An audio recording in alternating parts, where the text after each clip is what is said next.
Shalom jemaat Tuhan. Ada sukacita sore hari ini? Mari kita mau datang pada Tuhan. Mari kita berikan syukur bagi Tuhan. Sama-sama tundukkan kepala, kita mau mengucap syukur. Haleluya Yesus, terpujilah nama-Mu Tuhan. Bapa yang baik, sungguh kami mengucap syukur Tuhan di sore yang indah ini Bapa. Oleh karena kebaikan Tuhan, oleh karena kemurahan Tuhan atas kami boleh ada sampai dengan detik hari ini Tuhan. Bapa, sore ini Tuhan kami menaikkan syukur kami di hadapan-Mu. Karena kebaikan-Mu yang tak pernah berhenti di hidup kami membuat kami selalu rindu untuk mengucap syukur Tuhan. Dan biarlah Tuhan Roh Kudus melawat kami sore hari ini. Kami mau terima lawatan Tuhan dan kami menaikkan pujian kami bagi Tuhan. Terima kasih Tuhan Yesus, terima kasih. Di dalam nama Tuhan kami Yesus Kristus kami berdoa dan ucap syukur. Haleluya, amin. Haleluya, berikan tepuk tangan untuk Tuhan. Mari kita sama-sama bangkit berdiri, kita mau serukan nama Tuhan. Kita bertepuk tangan saudara. Sebab Tuhan kita yang maha besar. Haleluya Yesus.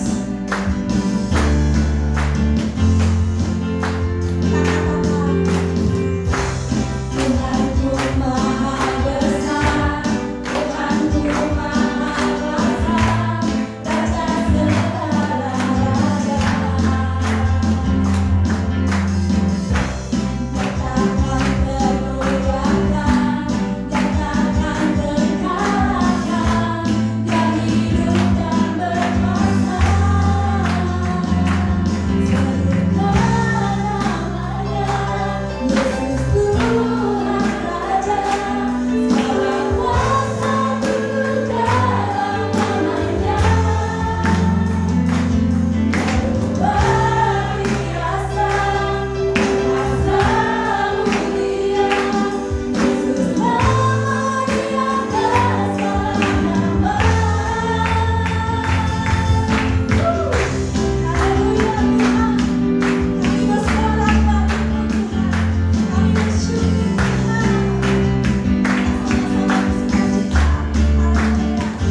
kasih masuk lebih dalam lagi Tuhan dalam hadirat kudus-Mu.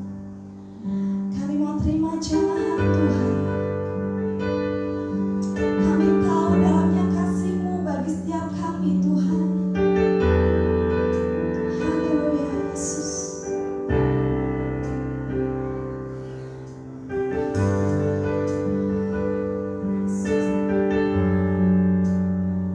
Kami bersyukur Tuhan dalamnya kasih-Mu Bapa.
terimalah pujian kami, penyembahan kami, bahkan kehadiran kami Tuhan menjadi persembahan yang indah di hadapan Allah.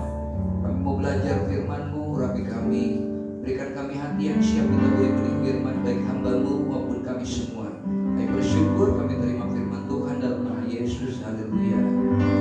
Amin. Tuhan silakan dulu. Baik, shalom, saudara kasih dalam Tuhan. Bisa nyanyikan lagu ini, Bila Takut Membayang. Lagu lama yang jarang pernah dinyanyikan ya. Gak usah lah kalau gak bisa. Lagu lama malah pemain musiknya gak bisa ya. Lagu baru yang tua yang gak bisa. Saudara kasih dalam Tuhan, ada satu syair lagu yang lama mungkin jarang dinyanyikan, termasuk pemain musik kita, WL-nya juga jarang ya. Hampir nggak pernah mungkin ya. Lagu ini berbunyi, bila takut membayang dan hatiku bimbang, pandang terus pada Tuhan, harap dan sembahyang. Dengan kuasa Roh Kudus naik lebih tinggi, haleluya, tinggi lewat gunung dan lembah.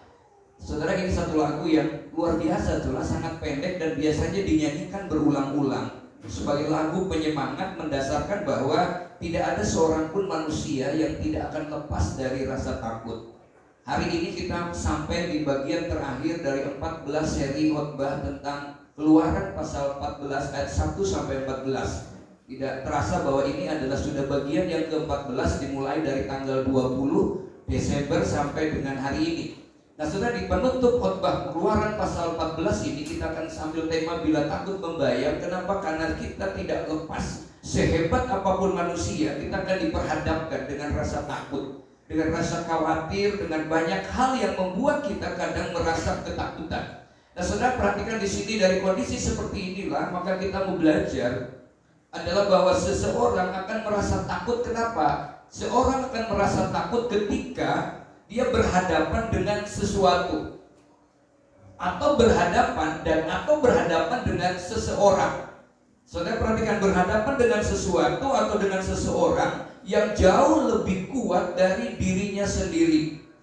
Ketika orang berhadapan dengan sesuatu yang merasa bahwa dia jauh lebih kuat dari dirinya, dia akan merasa takut, atau dengan sesuatu yang lebih besar dari kemampuan yang ada pada dirinya. Ketika seseorang menghadapi rasa takut inilah, maka dia akan merasakan dia merasa lebih lemah, merasa lebih kecil, dan merasa tidak berdaya menghadapi hidup ini. Sama seperti 10 pengintai ketika dia melihat orang-orang yang hebat, padahal dia sudah berjalan bersama dengan Tuhan, tetapi dia menyimpulkan bahwa mereka seperti raksasa dan kita seperti belalang, sama dengan pandangan mereka terhadap kita. Sementara Yosua dan Kaleb berkata bahwa mereka akan kita telan habis. Kenapa? Karena Kaleb dan Yosua melihat dari sisi karya Tuhan yang bekerja di dalam kehidupannya.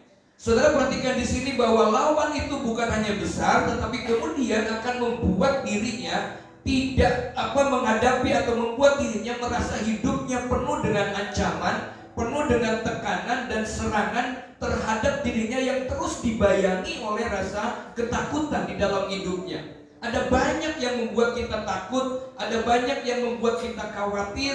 Ketika kita mendengar di satu daerah di kita mulai ada kenaikan kasus COVID atau kasus Omikron positif, orang mulai menjadi gelisah kembali.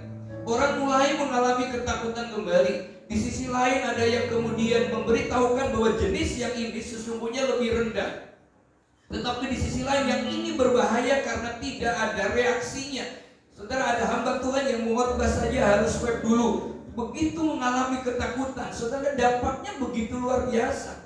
Saudara dikasih di dalam Tuhan, reaksinya itu bisa membuat orang kadang tidak lagi bisa berpikir logis. Kalau seorang sudah takut, biasanya orang tidak lagi berpikir logis. Bahkan kemudian dia bisa saja melakukan sesuatu yang tidak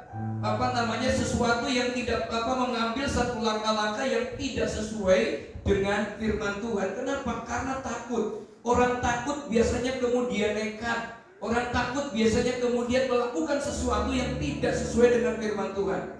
Bagaimana orang kasus ada tabrak lari padahal ternyata tidak. Ada begitu bagaimana orang kasus yang tidak memiliki keberanian tapi mampu membunuh orang karena ketakutan. Dia bisa mencuri karena takut lapar. Dia bisa berbohong karena takut ketahuan. Dia bisa melakukan sesuatu karena ketakutan yang muncul dari dalam dirinya. Nah, saudara yang kasih dalam, itulah sebabnya ketika seseorang divonis oleh dokter atau oleh pendapat orang atau oleh opini orang, serta kemudian melihat pengalaman orang lain yang memiliki kasus yang sama terhadap dirinya, biasanya kemudian orang itu merasa menghadapi bahwa itu masalahnya begitu besar, ketakutannya begitu besar, persoalannya begitu besar, persoalannya begitu berat, dan itu menjadi sebuah ancaman di dalam kehidupannya. Berbeda mungkin ketika sebelum ada COVID, masuk angin gak apa-apa gitu ya, hanya masuk angin cukup kerokan. Tapi ternyata juga masuk angin bukan dianggap sepele juga. Karena ada kemarin teman tiba-tiba habis kerokin istrinya, pijetin istrinya, pamit ditinggal rapat, pulang istrinya sudah gak ada. Ternyata kenapa? Karena berpulangnya itu justru pada saat dia ketika masuk tapi tidurnya pindah ke depan gitu ya. Pindah ke depan, ya udah pamit, kali itulah dia berpulang. Saudara perhatikan, ada juga yang karena sakit gigi ini biasa, sehingga McGizet menyebutnya lebih baik sakit gigi daripada sakit hati. Padahal sakit gigi juga ternyata bukan sembarangan. Karena ada teman yang suka sakit gigi, ternyata ada nanah di bawah hidungnya, begitu kuatnya. Sudah ada begitu banyak hal. Saudara perhatikan di sini, kalau sesuatu yang biasa dianggap itu biasa, berani menghadapinya. Tapi ketika kita menjadikan sesuatu menjadi berat, kita mengalami satu ketakutan. Mengapa? Karena kemudian kita menganggapnya itu bukan besar ketika menganggap sesuatu itu lebih rendah. Nah, itulah sebabnya kalau kita belajar dari hal-hal seperti ini, apa yang harus kita lakukan? Bagaimana atau apa akibatnya ketika seseorang mengalami takut? Kita belajar kepada Yeremia dalam kitab Ratapan ketika dia mengalami ketakutan yang sangat dahsyat di akhir-akhir pemerintahan Yehuda. Coba kita baca bersama-sama 2-3. Ya Tuhan, lihatlah betapa besar ketakutanku, betapa gelisah dalam jiwaku, hatiku terbolak-balik di dalam dadaku. Karena sudah melampaui batas aku memberontak. Di luar keturunanku dibinasakan oleh pedang, di dalam rumah oleh penyakit sampah.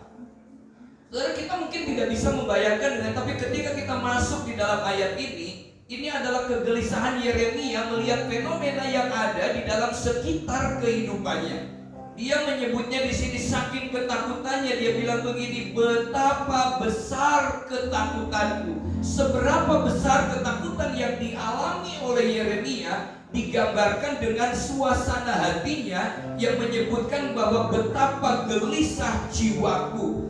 Dia bukan cuma hati, tapi berpikirannya, perasaannya, betapa gelisah, kata Yeremia. Kenapa? Melihat hal-hal yang tidak pernah dibayangkan sebagai bentuk dari sebuah ketakutan. Gelisah yang begitu luar biasa, dengan kalimat menyebutnya bahwa hatiku terbolak-balik di dalam dadaku. Terbolak-balik itu mungkin deg-degan, mungkin banyak hal yang dipikirkan.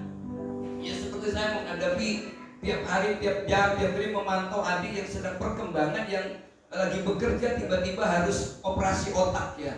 Lagi bekerja tiba-tiba diem gitu, ini stroke, ternyata ada penggumpalan darah di otak. Maka dari mulai proses dari bawa ke rumah sakit sampai ini tadi masih terus memantau perkembangannya bagaimana. Kenapa? Yang di sini saja tidak tenang, deg-degan. Yang di sana kayak apalagi kalau di ICU ya Bapak. Kalau di ICU itu begitu sebenarnya panggilan, manggil ke orang lain pun yang sini bangun semua, duduk gitu ya.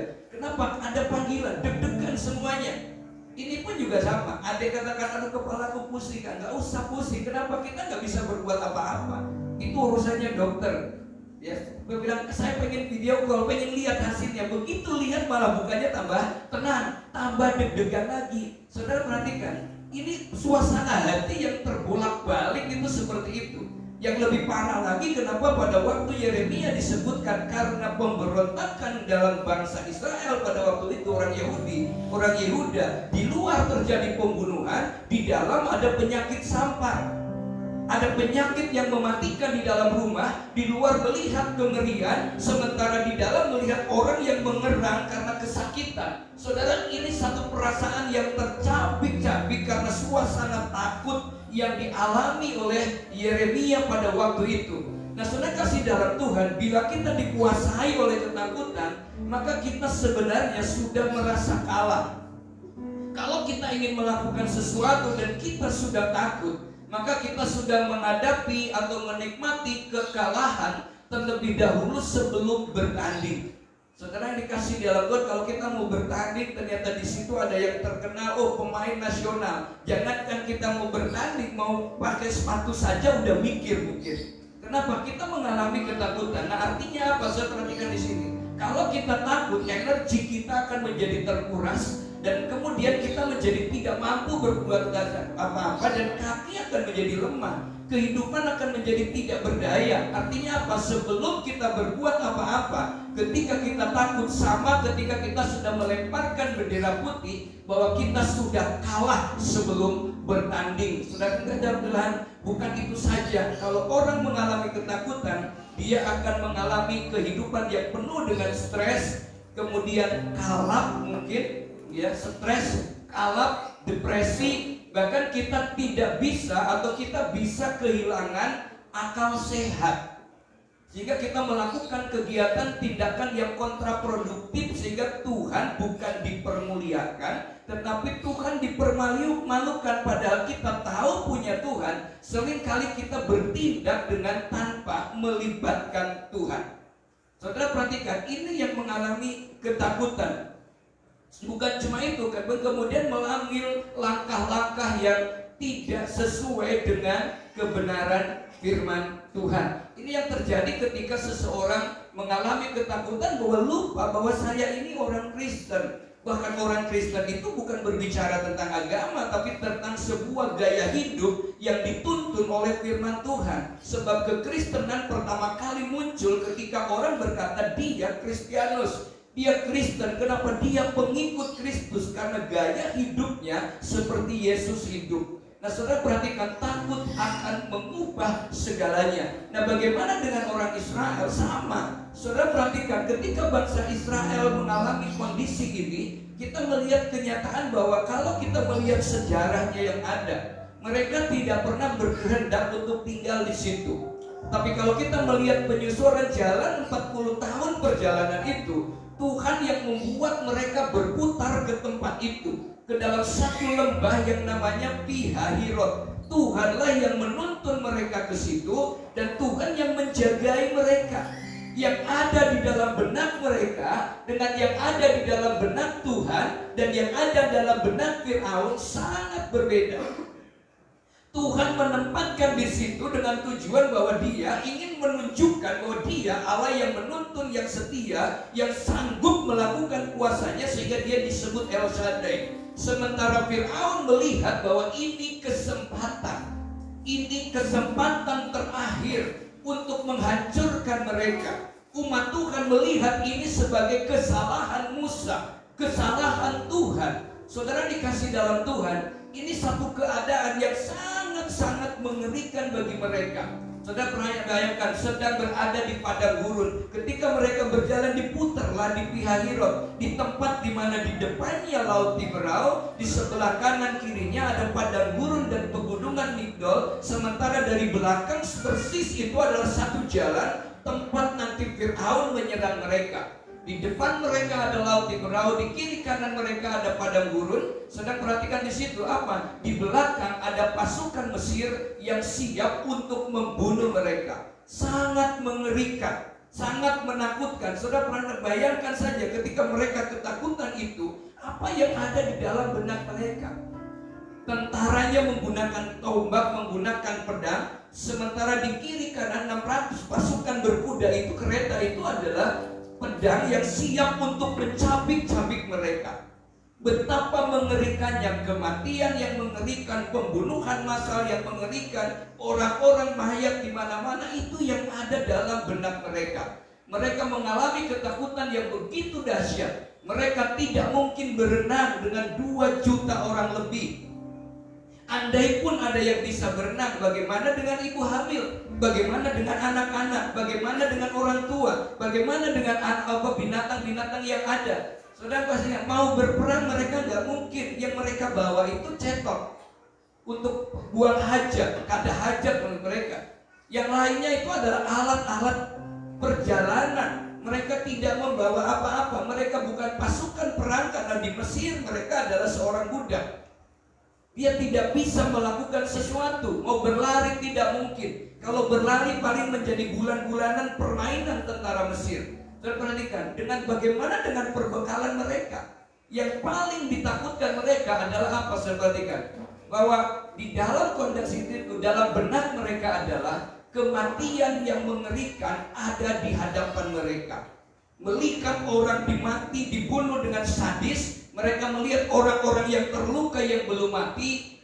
Sementara mereka tahu bahwa mereka tidak bisa memiliki kekuatan apa-apa. Nah, saudara perhatikan di sini. Sebaliknya, maut sedang mengerikan. Nah, saudara, maka Mesir pada waktu itu menyebutnya, Fir'aun berkata kepada dalam hal itu adalah Fir'aun bertindak untuk penghabisan kalinya. Bahwa setelah itu tidak akan lagi melihat orang-orang Yahudi, orang-orang Ibrani ada di tanah di dunia ini. Kenapa? Itu serangan yang penghabisan, serangan yang sangat mengerikan bagi mereka. Saudara, ini ketakutan yang kemudian terjadi. Dan ini bukankah kita juga bisa merasakan hal yang sama? Seringkali kita juga diperhadapkan kepada hal yang serupa. Ketika kita merasa tidak memiliki kekuatan apa-apa. Saudara perhatikan, ketika kita tidak bisa melakukan lagi apapun yang bisa kita lakukan, maka seringkali kita juga tidak berani untuk melangkah maju. Bahkan mungkin kita justru menghentikan kita untuk melakukan sesuatu atau kita bertindak mundur saja. Ini kondisi perjalanan Israel diperhadapkan kepada perjalanan kehidupan kita. Kalaupun kita punya kekuatan, biasanya kita mengandalkan kekuatan kepada hal-hal duniawi. Ketika kita menjadi takut, kita lalu berpikir kita berusaha dengan keberadaan dunia, yang akhirnya bukan menjadi lebih baik, tetapi menjadi lebih terpuruk. Kenapa? Karena banyak orang dalam hidup ini biasanya mengandalkan kekuatan. Kekuatan apa? Kekuatan manusia. Apa? Ada yang mungkin merasa bahwa saya punya uang, saya bisa nyaman dengan uang. Ada yang mengandalkan mungkin hartanya. Saya bisa berlindung di balik harta, di balik kekayaan. Ada orang bisa berlindung di balik kecantikannya, di balik kegantengannya. Ada orang yang berlindung di balik kegagahan, kekuatan dirinya, yang membuat orang merasa saya percaya diri, saya mampu, saya bisa. Tapi perhatikan di sini, saudara dikasih di dalam Tuhan Yesus Kristus. Kalau kita belajar ketika bangsa Israel ada di tepi laut dan mereka tidak memiliki kekuatan apa-apa, kemudian mereka akibatnya apa? Melupakan Tuhan. Nah, ini yang seringkali juga terjadi dalam hidup kita. Ketika kita hidupnya baik-baik, semuanya baik, semuanya penuh dengan senyum. Ketika semuanya kemudian berbeda dengan kenyataan, ketakutan melanda, biasanya kemudian sama seperti umat Tuhan yang akhirnya melupakan Tuhan. Saudara perhatikan di situ bagaimana melupakan Tuhan. Bagaimana mereka tidak lagi ingat 3 hari yang lalu mereka melihat karya Tuhan yang spektakuler. Belum lagi beberapa waktu sebelumnya mereka melihat 10 tulah yang tidak pernah mereka melihat sebelumnya dan dilakukan oleh Musa. Melalui Musa dan Harun mereka melihat karya Tuhan yang begitu luar biasa. Tentu ketika mereka keluar dari Mesir, mereka melihat Tuhan yang begitu hebat berkarya dengan memberikan kemurahan hati orang-orang Mesir sehingga semua diberikan kepada mereka. Saudara perhatikan, dan waktu mereka menghadapi persoalan itu, sama sekali mereka tidak lagi mengingat Tuhan yang baik itu. Nah, iblis akan membawa kepada kejadian-kejadian yang ada supaya kita juga tidak lagi bisa melihat Tuhan yang besar, Allah yang sudah turun ke dalam dunia, Allah yang mendeklarasikan di dalam firman Tuhan bahwa mereka akan menamakan Dia Immanuel. Artinya setiap orang yang percaya kepada Tuhan akan menikmati Immanuel itu dan menikmati divine breakthrough di dalam kehidupannya. Ada banyak hal dan terobosan yang kita butuhkan. Dan itu yang terjadi oleh umat Tuhan. Mereka lupa. Coba kita baca ayatnya pelan-pelan. 2, 3. Apakah karena tidak ada kuburan di Mesir, maka engkau membawa kami untuk mati di padang gurun ini. Apakah yang kau perbuat ini terhadap kami dengan membawa kami keluar dari Mesir? Bukankah ini telah kami katakan kepadamu di Mesir, janganlah mengganggu kami dan biarlah kami bekerja pada orang Mesir daripada mati di padang gurun ini.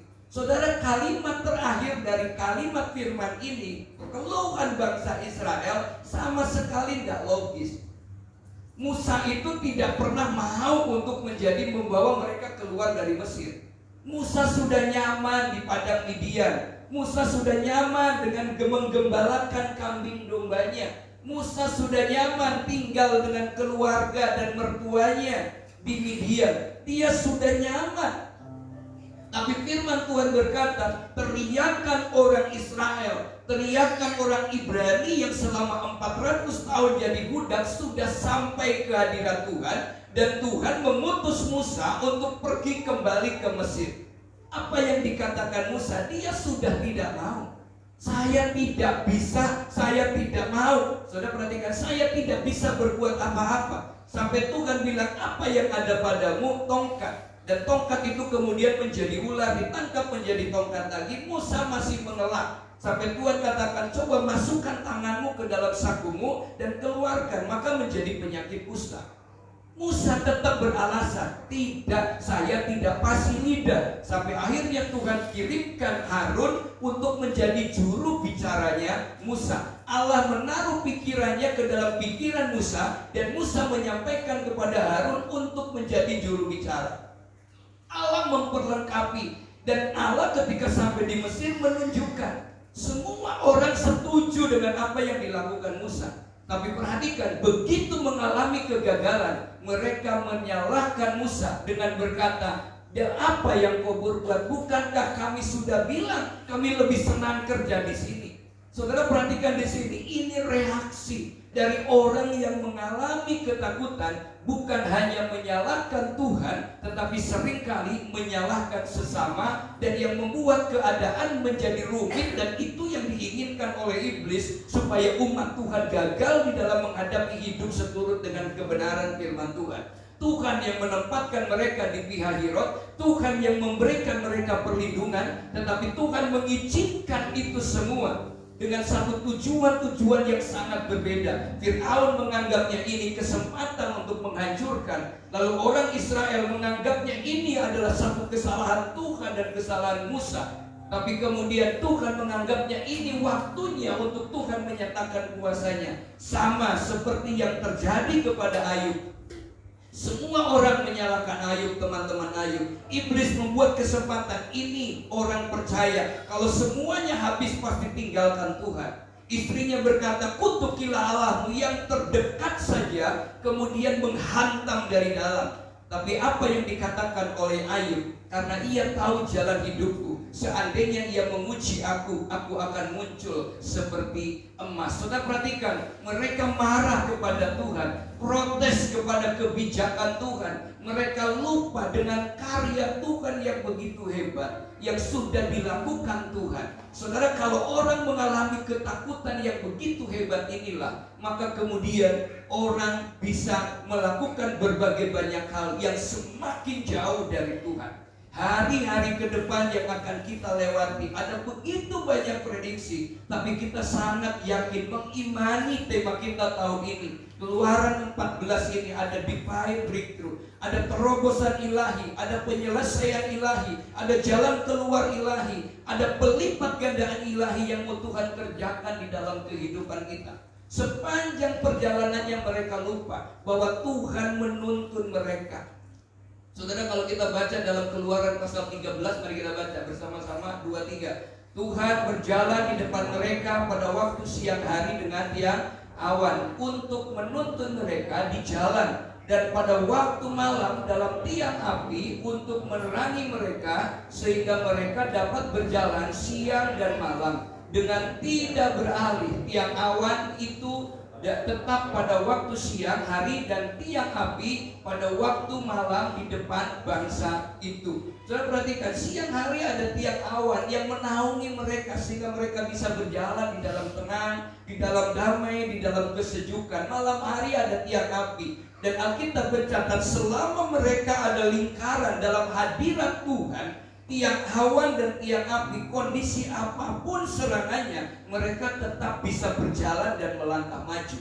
Tapi ketika mereka dibayangi oleh ketakutan, semua karya Allah yang besar, semua pertolongan Tuhan, semua kebaikan Tuhan, mereka lupakan sehingga kemudian mereka marah. Saudara perhatikan di sini, inilah tipu daya iblis. Apalagi sekarang kekuatan iblis sudah ditaklukkan Yesus di atas kayu salib, sehingga iblis itu hanya berjalan keliling seperti singa yang mengaum-ngaum. Dia bukan singa, dia hanya seperti singa. Satu gambaran yang menakutkan, padahal tidak perlu takut. Kenapa? Karena kuasanya sudah dirontokkan oleh Yesus di atas kayu salib. Itulah yang membuat kita punya keberanian. Itu juga yang membuat saya ketika ditantang untuk dimasukkan roh jahat dalam hidup saya juga tidak takut. Meskipun kadang merasa bahwa ini ada tekanan yang begitu besar dalam tubuh saya. Ketika orang melihat terus sampai terasa dingin, saya bilang sudahlah, gak usah,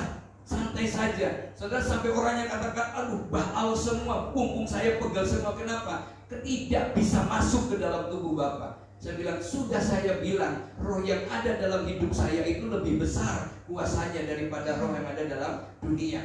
Bagaimana ketika kemarin diperhadapkan lagi bahwa ada orang yang mau adu ilmu? Saya bilang, ayo berani. Memang akan punya ilmu? Enggak. Loh, kenapa berani? Saya tidak punya ilmu. Dia punya ilmu. Ibarat orang sedang main bola, kalau nggak ada gawangnya nggak akan pernah bisa masuk. Itulah saya bilang, santai saja. Kenapa? Tuhan yang berkuasa. Secara manusia memang takut juga. Dari jenggotnya kalah tebal, dari jenggotnya juga kalah putih. Tapi kita belajar untuk tidak takut. Kenapa? Yesus lebih besar. Kita menghadapi di sini.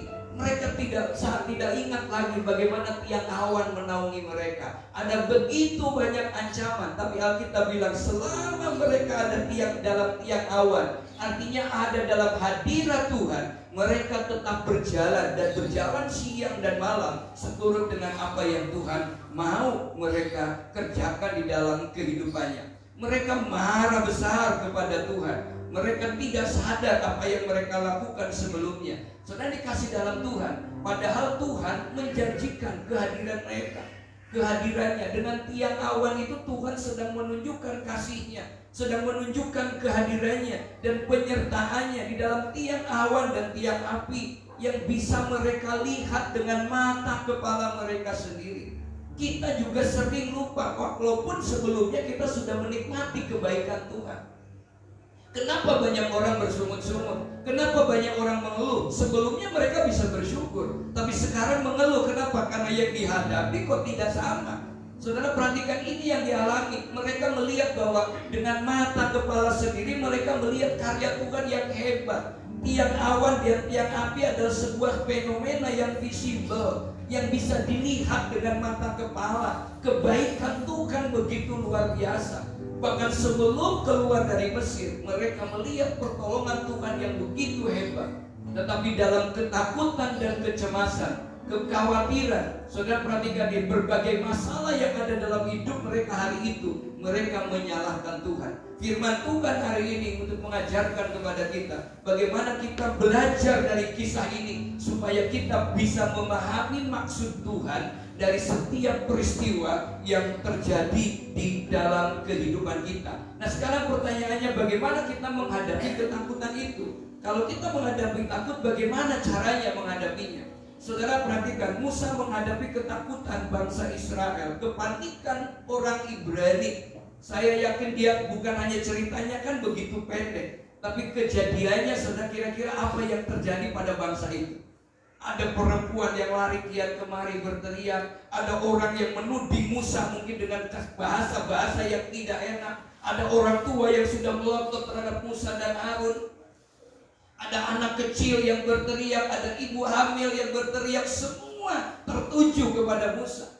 Saudara perhatikan, mereka semua ada di sekeliling Musa. Sebenarnya itu kengerian yang dihadapi oleh Musa ketika lingkaran yang ada di sekelilingnya menghadapi kematian yang luar biasa, menghadapi ketakutan yang luar biasa. Tapi hebatnya Musa adalah dia memiliki hati yang lembut dan dia tetap berdiri teguh di hadapan Tuhan sampai dia berteriak kepada umat Tuhan, janganlah takut, berdirilah tetap dan lihatlah keselamatan dari Tuhan yang akan diberikannya hari ini kepadamu, sebab orang Mesir yang kamu lihat hari ini tidak akan kamu lihat lagi untuk selama-lamanya. Adakah setelah 9 kali difirmankan atau disampaikan firman Tuhan Keluaran 14 dan 13 ini, adakah di antara kita yang sudah hafal ayat ini? Saudara, ini hari terakhir untuk kita bisa menikmati firman Tuhan Keluaran 14 ayat yang ke-13. Ada yang sudah hafal ayat ini? Dilihat dulu, baru saya tutup. Halo, ada yang hafal? Ayat ini menjadi ayat yang begitu hebat ketika menghadapi permasalahan yang mengerikan. Orang Mesir yang kamu lihat sekarang ini tidak akan kamu lihat lagi untuk selama-lamanya, kata Tuhan. Mesir tentang ketakutan, tentang penderitaan, tentang aniaya, tentang masa depan yang suram, tentang kekejian dan kekejaman, tidak akan kamu lihat lagi, kata Tuhan.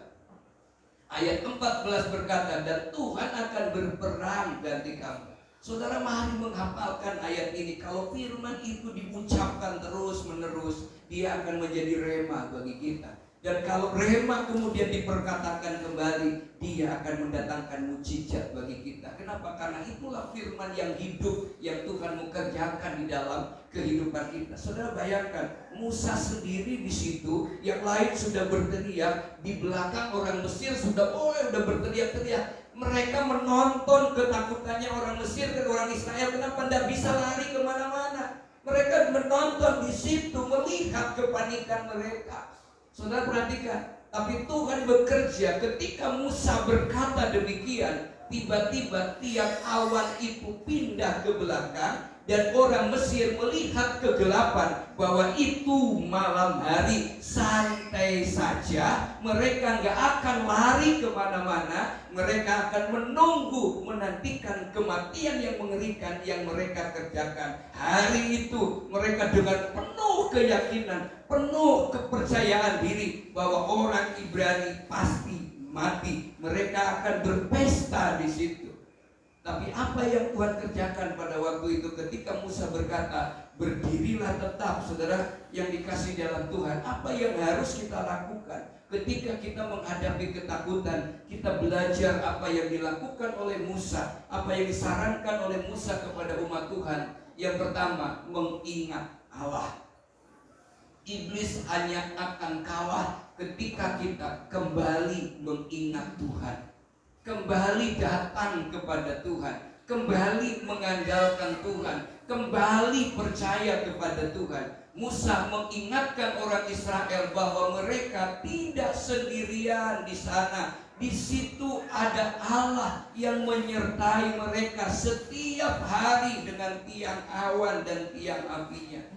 Kita juga sama diingatkan. Sebelum Yesus lahir ke dunia, Allah sudah bilang kepada Maria, kepada Yusuf, bahwa orang yang percaya itu akan menamakan dia Immanuel, artinya Allah beserta dengan kita. Kita percaya tubuh kita ini bait Allah, Roh Allah tinggal di dalam hidup kita. Kalau Roh Allah tinggal di dalam hidup kita, apa yang lebih besar dari Tuhan? Apa yang lebih hebat dari Tuhan? Tiada, tidak ada, kata anak-anak sekolah minggu. Ketika dia berkata, Allah mana seperti Allahku, mereka bilang tidak ada. Kalau dengan keyakinan ini, maka kita juga akan berani menatap ke depan. Tatkala kita sedang berada dalam pergumulan kehidupan kita, kita seringkali kemudian merasa bahwa kita sendirian. Padahal di situ ada Tuhan yang menyertai kehidupan kita. Di situ ada Allah yang bersama dengan kita. Saudara dikasih dalam Tuhan. Untuk itulah kita merasa tenang. Kenapa kita tenang? karena merasa tidak sendiri. Sama seperti anak-anak ketika takutan, ada orang tuanya aja begitu senang. Oh ada ayah, oh ada ibu, ada orang tua, nyaman rasanya. Kenapa? Ada yang melindungi. Apalagi yang melindungi kita itu adalah Tuhan Yesus sendiri. Sebuah peringatan dan kekuatan bagi kita bahwa kita tidak pernah sendirian di masa-masa yang sukar ini. Tolong dirubah ayatnya, bukan Mazmur 23 atau 24, tapi Mazmur 23 ayat yang keempat. Saudara, mari kita baca bersama-sama. 2, 3. Sekalipun aku berjalan dalam lembah kekelaman, aku tidak takut bahaya, sebab Engkau besertaku. Ini satu keadaan di mana Daud sedang mengalami pengajaran yang begitu berat. Dia tidak pernah berbuat salah, tetapi dianggap salah. Dia tidak melakukan pelanggaran, tapi hendak dibunuh dan dikejar-kejar. Karena ada yang dengki, ada yang iri. Hidupnya terus dikejar-kejar oleh bayangan maut. Tapi dalam keadaan yang terjepit seperti apapun, Daud berkata dengan iman, sekalipun aku dalam lembah kekelaman, aku tidak takut bahaya, sebab Engkau besertaku. Saudara dikasih dalam Tuhan, itulah yang mengantar Daud sampai kepada puncak pergenapan janji Tuhan menjadi raja besar di Israel, karena dia mampu melewati ketakutannya, berjalan dalam rancangan Tuhan seturut dengan kehendak Tuhan. Itulah juga yang mengantar Yusuf ketika dia menetapkan janji kepada Yusuf bahwa Yusuf akan menjadi pemimpin besar di Mesir. Menurut orang, Yusuf itu mengalami kegagalan, dan Tuhan pakai apa? Tuhan pakai pengkhianatan saudara-saudaranya untuk menjual Yusuf, dijual, dimasukkan ke sumur, dijual ke Mesir, dilalah di Mesir, dipertemukan kersani Allah dengan istri Potifar yang bukan mencari seorang yang kekal badannya, tetapi yang ganteng, yang bisa dilihat setiap waktu. Dan akhirnya ada tujuan nakal, lalu kemudian difitnah masuk penjara. Satu perjalanan yang mengantar Yusuf sampai ke janji Tuhan adalah justru menurut manusia sedang berada di tempat yang paling dalam. Padahal itu adalah jalan untuk menuju ke tempat yang paling tinggi. Hari ini kita juga menghadapi hal yang sama. 2021 Januari di hari minggu terakhir, ini minggu terakhir. Kita mungkin dalam keadaan seperti apa yang kita bayangkan hari ini. Imani saudara, ini adalah mengantarkan setiap janji Tuhan untuk kita sampai kepada divine breakthrough di tahun 2022 ini. Nah, saudara dikasih di dalam Tuhan Yesus Kristus. Berikutnya adalah yang kedua, saudara perhatikan, Tuhan akan berkarya di tengah-tengah kita. Ya, kok nggak bisa digeser? Tuhan akan berkarya di tengah-tengah kita. Saudara dikasih dalam Tuhan, perhatikan kembali di ayat yang ke-14. Tuhan akan berperang untuk kamu dan kamu akan diam, kata Tuhan. Artinya apa, saudara perhatikan di sini? Tuhan yang akan menyatakan karyanya ketika kita sudah tidak lagi bisa berbuat apa-apa. Ketika kita tidak lagi bisa melakukan sesuatu, biarlah itu kehendak Tuhan. Sama seperti firman minggu yang lalu, sebuah perjanjian akan bisa terlaksana kalau yang berjanji dan yang menerima janji sama-sama melakukan yang menjadi bagiannya. Inilah juga Tuhan berjanji bagi kita bahwa Dia tinggal bersama kita. Dia akan melakukan apa yang Dia janjikan, asal kita juga melakukan apa yang menjadi bagian kita di tengah-tengah kehidupan, supaya kita tidak lagi mengalami ketakutan. Tuhan yang menyatakan karyanya, kuasanya di tengah-tengah ketakutan mereka, sehingga dia bisa melihat karya Allah yang besar. Laut beraut terbelah menjadi dua. Tanah yang tadinya penuh dengan air menjadi tanah kering. Bahkan bukan hanya tanah kering, mereka melihat fenomena yang begitu indah, karya Allah yang begitu luar biasa. Ada dinding air dengan ikan-ikan yang berkeliaran pasti di sebelahnya, tetapi mereka aman di dalam lindungan Tuhan. Saudara yang dikasih di dalam Tuhan, inilah yang Allah inginkan di dalam kehidupan kita. Mari kita baca sebagai bagian yang terakhir di kalimat yang di garis ini, bukan yang huruf merah, bisa dibaca enggak ya? 2, 3. Jadi jika saat ini sedang dalam pergumulan, dan mengalami ketakutan, ada biaya yang harus dikeluarkan, ada kewajiban yang harus dicukupi, sudah tidak ada yang diharapkan untuk memberikan pertolongan, ingatlah ada Tuhan Yesus yang siap menolong dan melepaskan kita. Ada satu doa yang kita mengungkapkan di akhir seri ini, seri yang ke-9 ini, di akhir bulan ini. Mari kita baca bersama-sama 2-3. Dalam nama Tuhan Yesus Kristus, dengan iman dan keyakinan penuh, saya pasti menikmati terobosan ilahi, jalan keluar ilahi, penyelesaian ilahi, dan pelipat gandaan ilahi di seluruh area kehidupan kita. Amin. Tuhan Yesus memberkati. Kita bersyukur di hadapan Tuhan. Amin. Hatiku percaya Tuhan.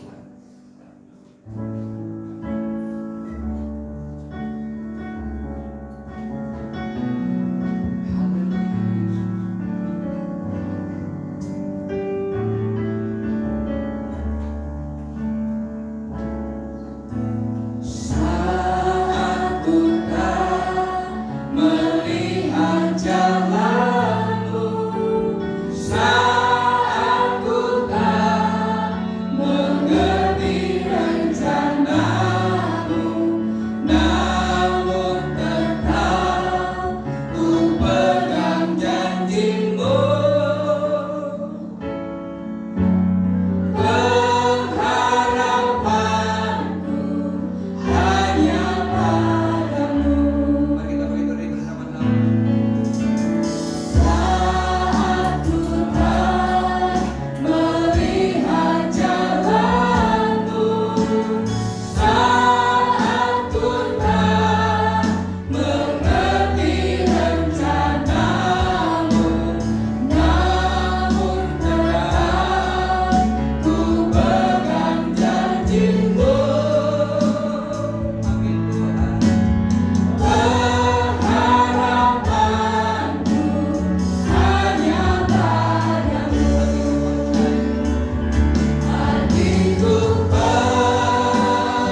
tidak takut di dalam kehidupan ini. Kami akan menikmati pelipat gandaan ilahi dalam setiap apapun juga di dalam hidup kami. Karena kami menikmati terobosan ilahi, ada jalan keluar ilahi, ada pemulihan ilahi yang Allah mau kerjakan di dalam kehidupan kami. Tuhan, kami percaya kami tidak akan pernah takut dengan apa yang terdengar oleh telinga kami. Karena kami hidup bukan apa kata orang, tapi kami hidup dari apa kata firman Tuhan di dalam hidup kami. Ajar kami untuk tetap berdiri teguh. Roh Kudus tuntun kami untuk tetap konsisten di dalam Tuhan, supaya janji itu digenapi di dalam kehidupan kami. Terima kasih Tuhan, terpujilah nama-Mu. Jadilah Kau pusat di dalam kehidupan kami. Tuhan, kami berdoa bagi bangsa dan negara kami. Ada kegerakan kenaikan Tuhan, kasus Omikron. Kami percaya Tuhan, dengan kekuatan yang Tuhan sudah kerjakan, biarlah Tuhan kami yakin dan percaya sebagaimana Tuhan sudah menolong waktu yang lalu. Ini pun kami melepaskan shalom bagi bangsa ini. Yesus, kami lebih besar kuasanya. Berkati pemimpin kami, berkati bangsa dan negara kami Tuhan. Berkati lingkungan di mana kami berada. Kami menikmati Tuhan perlindungan Tuhan yang sempurna atas kehidupan kami. Bukan bagi kami saja, tapi bagi seluruh keluarga kami. Kami mengklaim, mengimani firman Tuhan yang berkata, segala kuasa telah Kuberikan kepadamu. Aku memberikan kuasa kepadamu untuk menginjak ular, menginjak kalajengking, menahan kekuatan musuh, sehingga tidak ada sesuatu apapun yang akan membahayakan kamu di dalam kehidupan ini. Kami percaya dan mengimaninya Tuhan. Kami berjalan di dalam damai. Kami menikmati bahagia sejahtera karena Yesus tinggal di dalam hidup kami. Dalam nama Tuhan Yesus Kristus, terimalah persembahan kami Tuhan, menjadi persembahan yang indah di hadapan Allah, dan kembalikan berlipat kali ganda. Kami siap untuk melangkah di bulan Februari, hari Selasa yang akan datang. Kami siap untuk menikmati segala yang baik dari Tuhan, di dalam nama Tuhan Yesus Kristus. Angkat tangan kita bersama-sama. Tuhan memberkati engkau dan melindungi engkau. Tuhan menyinari engkau dengan wajahnya dan memberi engkau kasih karunia. Tuhan menghadapkan wajahnya kepadamu dan memberi engkau damai sejahtera. Mulai sore ini sampai Maranatha, Tuhan Yesus datang yang kedua kali. Yang percaya diberkati Tuhan, sama-sama katakan amin, amin. Tuhan